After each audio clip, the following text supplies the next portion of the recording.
Hi, welcome to Catalinas Archive. My name is Catalina and today I'm going to do my April reading wrap-up. The first book that I read in April was The Lathe of Heaven by Ursula K. Le Guin. This is the second book that I read from her and it was amazing. The first book that I read from her was the Odyssey, the first one in the series, and I really liked it, but the writing was a little bit young adult, so it was not my favorite. But this one, you can really see the nice writing and the concept is so cool. This book is about what would happen if the dreams were becoming real, and it's such an interesting concept. I really liked it. The book went to a direction that I would never thought about, and it was super incredible. I'm not going to say anything because I don't want to spoil you, because it's this short tiny little book about 200 pages. It's perfect for a palate cleanser, or if you're just reading long books, it's perfect for that. The only thing I didn't quite like was the protagonist.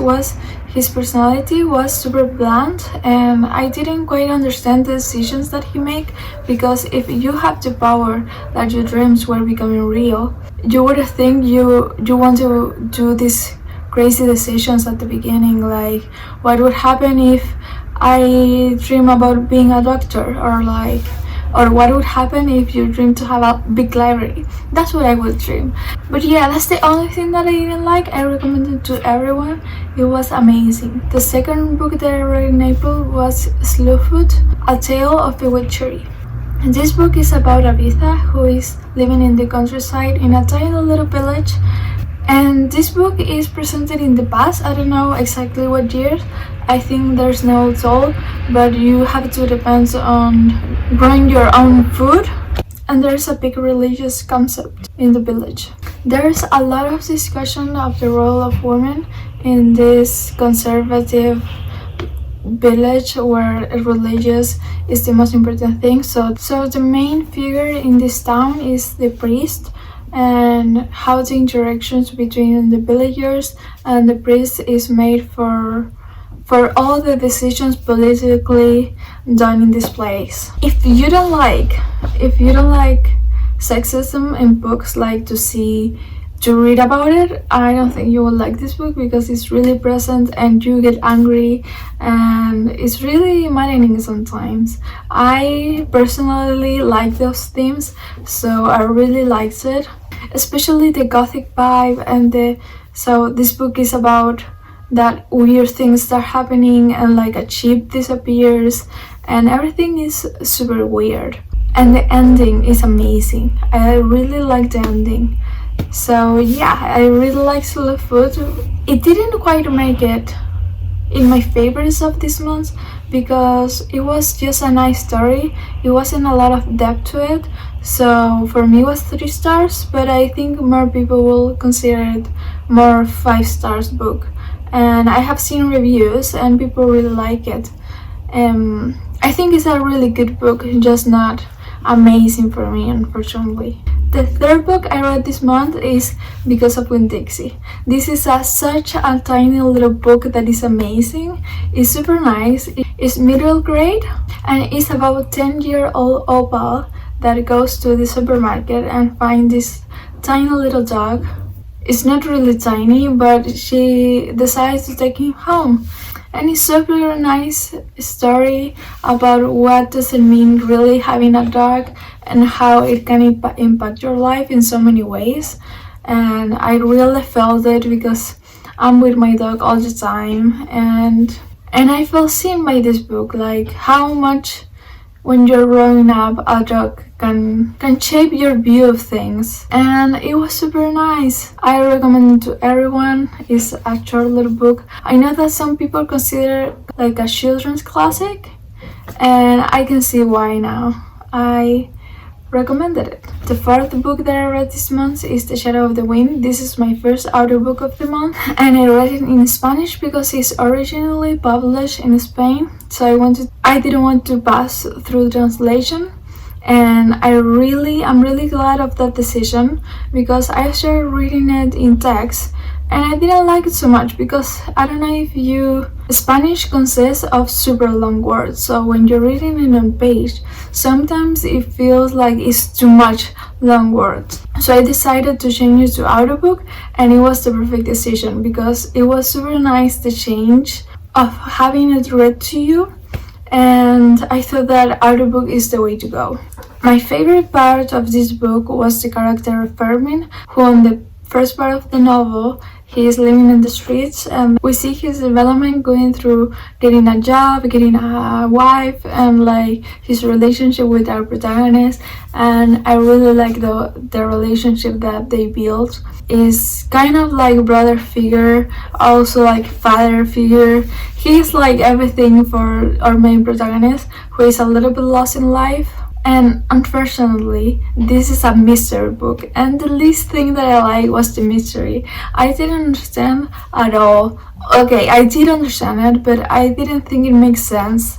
It was quite boring. The ending was super boring because you didn't care about what happened. So I would say that you give it a try, but for me it was a maybe. It was a 3 stars, and it was a meh. In the 5th book that I read this month is Stoner. This is my 5-star read of the month. I'm super glad of it, and it's a perfect little book. This month I read many little books and they were amazing. So next month I'm going to see what happens reading long books. So this book is about William Stoner, who is a professor, remarkable in all ways. And he never did anything with his life, really. We see in the first page that we see his tiny biography that has been written on him when he died, and it's just like he just did classes and have a normal life, and he never did anything. And that is the charm of the book, because we see how a remarkable person, how a normal person can have so many inside. This book is about the silence, the shy people, the calm persons that I think we are most here, because we read books and we like being calm. So I think this is a perfect book for readers. And he reads a lot because he is a professor on English Lit, and he really explores the love of literature. It was so profound, it was so deep, and I think everyone should read it. And the relationships that we see through his life, there are 2 big relationships. One is with his wife, and we see how maybe a big rush to having a relationship, to marry, leads to not so nice moments, and we see how those decisions led to a good decision, that is having a daughter, and how the relationship of father-daughter really well done. It is so nice to see, because we often see how the relationship between daughters and fathers are a bit complicated, and in this book you show pure love.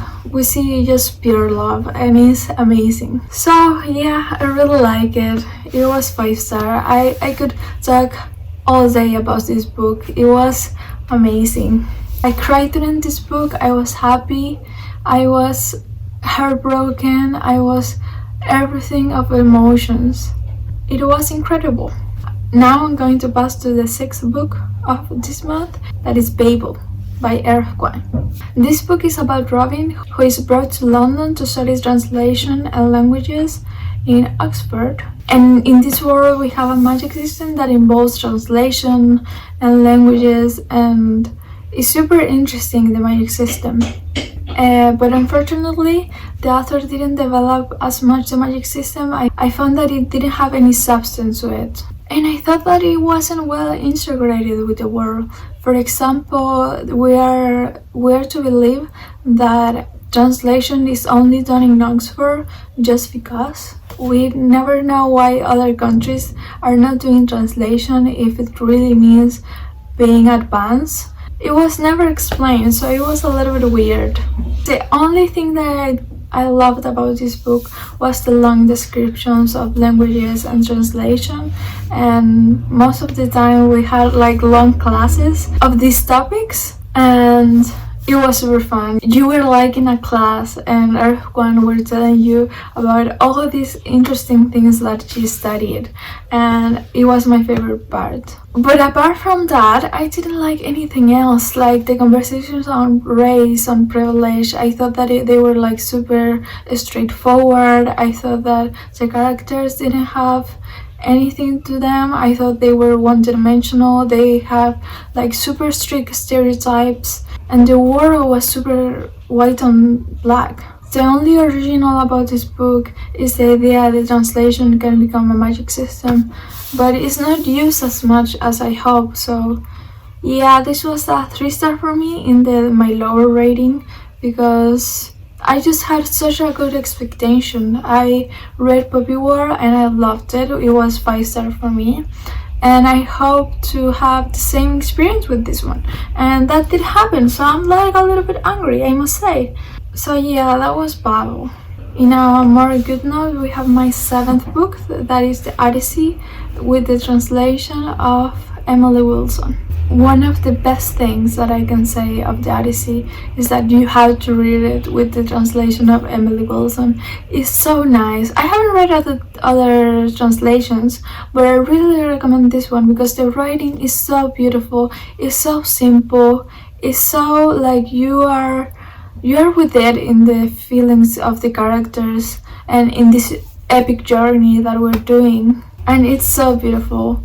And unfortunately, I have read the Iliad and the Odyssey in a couple of months, and I just prefer the Iliad. I found it more epic, I found it more compelling, the story. The Odyssey, I didn't care much about him.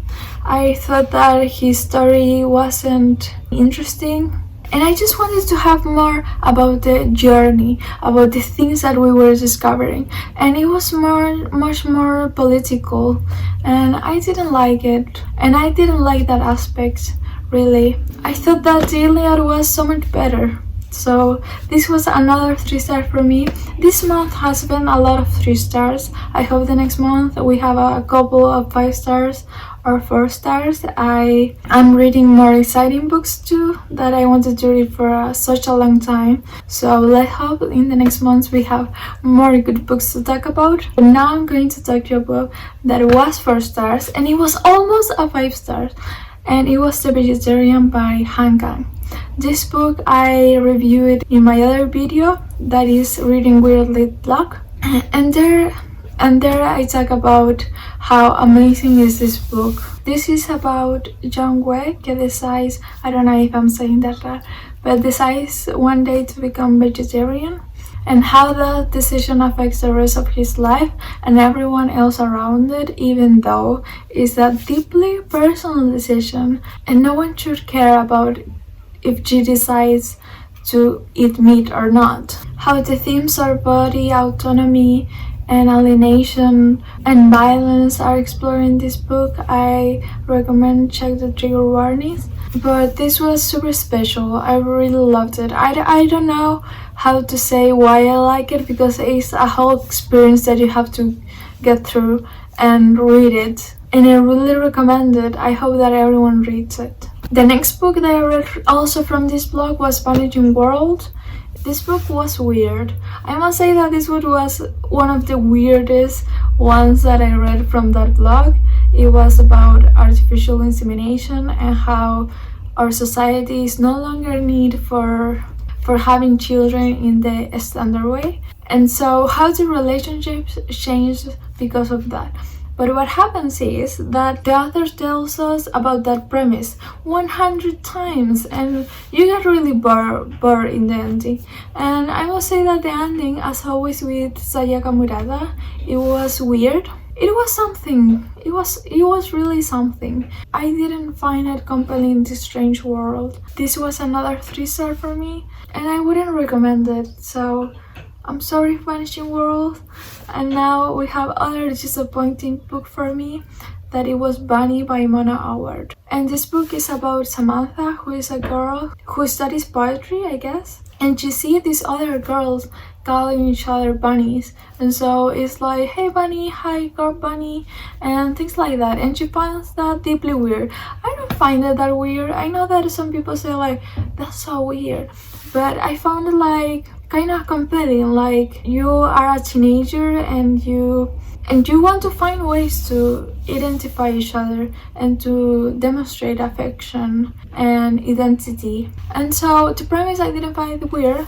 While you're reading the book, things definitely start getting more weird, I must say. But the thing about this book is that it's never explained why this world works this way and why our protagonist hates as much these other teenagers. She hates them, and I don't understand why. I never understood.